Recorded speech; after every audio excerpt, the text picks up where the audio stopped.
now, amongst the highlights, you know, you just recorded your great new album with the legendary Johnny K and everything, but you guys have had a brief brush with other legends anyway in the field. My understanding is you actually got to go out for at least part of the Judas Priest tour when they were on that British Steel 30th anniversary. Is that correct?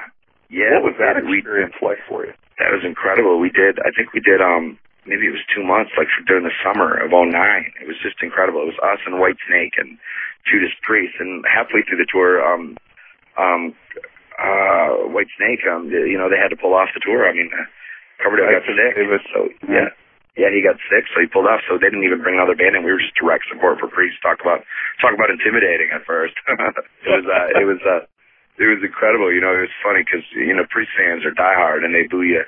They'll boo you before they even hear you, no matter who you are. But, you know, we ended up getting standing ovations every night, and, you know, felt like we really earned a respectful peace with the Judas Priest fans, that we all were Judas Priest fans too. So, I mean, it was a very humbling experience, and to have the Priest be so supportive and so, you know, so instrumental. They were kind of like big bros to us. You know, they kind of took us under their wing and kind of showed us and wished us all the best after the tour was done, and just loved being out with them, man. I mean, we played some great venues. You know, I had an opportunity to do Red Rocks in Colorado. You know, I mean, that was a great experience. You know, I mean, growing up being a Colorado fan myself, and, you know, obviously dreaming of going to Red Rocks. It was just I think it was our second time ever to Denver too. I remember we played a little hole in the wall bar, you know, our first time to Denver, and the bar owner took us up to Red Rocks, and, you know, because we wanted to see it, you know, and then we're like, you know, one day we hope to play Red Rocks.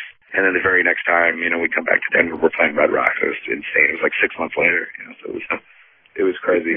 I remember him giving us a text message like, wow, you guys didn't waste any time getting to Red Rocks. So it was cool, man. I mean, obviously being able to play with such idols is, again, I think, you know, I don't think you really realize till 6 months after, and you pinch yourself, you're like, why did we just do that? You know, but it's, well, at the same time, we're people too, man. We're all working, and, you know, it's about the next generations of this genre of music we all love called rock and roll, and, you know, to be a part of that and to be a new bred in that kind of is what it's all about. You know, we just gotta, you know, it's really not personal. It's not, you can't be selfish. It's about the fans. It's about the music, and, you know, you just really, it's all this stuff happens so fast and so busy that you really don't have time to think about it. You just off to the next show, or you're off to the next song, or off to the next single. So it's intense, you know, but it's about truly appreciating what really is important and why we're here, and those fans. And, you know, we've Pop Evil from a Pop Evil Michigan standpoint, with the economy being so crappy, you know, we want to make sure, you know, people don't have money to waste in Michigan. Our friends and our family where we grew up, they didn't always have money to go to the shows. You know, we couldn't put 100 people on the list. So, you know, we always felt like the least we can do is just make sure we're out hanging out with them, make sure we're putting on the best live show we can, to make sure that if they had $10, that they were like, dude, that was the best $10 I spent. You know, that was awesome. You know, and that's kind of what our mentality we have. You know, being a rock and roll band and a touring band here in 2011. Well, and it's true. It's very important. I talked to Mark Storaci from Crocus earlier in the year, and he was saying, when you get on that touring recording cycle, it's almost like being on a hamster on a wheel, and you really do have to find that time for your family, for your friends, and for your stuff outside of the music industry. It really is exactly true, especially being a radio band too. You know, like you get caught up in the singles, or you get caught up in that. Even when you're home, you're hearing it on your hometown radio station, and you're thinking about, okay, you know, could I mix that better? Could I have done this? You know, okay, what's the next album going to have? And you're right. You know, if you don't take the time, next thing you know, you're 5 years deep, and you haven't even seen your family, you haven't seen your friends. It's exactly a good analogy. It's like the hamster on the wheel thing is exactly right. Well, before we get out of here, because I know you got a lot of stuff to do, outside of music, what do you have a passion for, or what do you do for fun? Fans might not know about passion for sports, passion for something. Oh, man, I don't get a lot of time to do it. I mean, I think my passion is football season. So when football season's done, but I'm a diehard Detroit Lions fan. I mean, you know, there's no doubt about it. And I take it every year. I take a whooping every year. But, you know, I keep thinking bring Barry back every year. I'm a diehard golfer. But, you know, I don't know how great I am these days. But I love to get out, you know, with the guys. And any sport where you can drive to your ball and drink whatever you want and then take your time and then hit it sounds like a sport of mine. So, I mean, I love to golf and you know, just love to sit back, man. Obviously, we're from Michigan.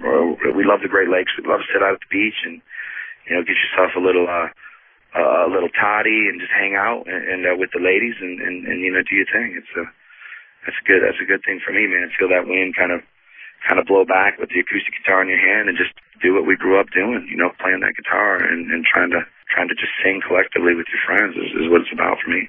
Do you have any final words, thoughts, or anything you'd like to say to the fans out there?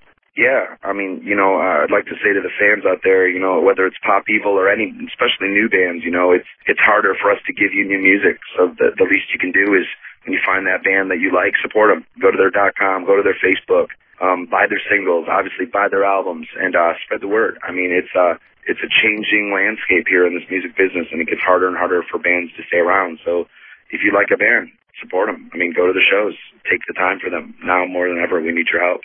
So it's a calling.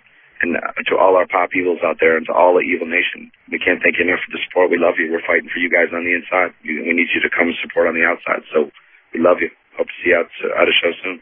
Absolutely awesome. Thanks, Leigh Kakaty of Pop Evil. Thanks for taking the time, brother. Be safe out there on the road, and we look forward to War of Angels. Thanks so much for having me. Hold on, be strong. I'll be there for you.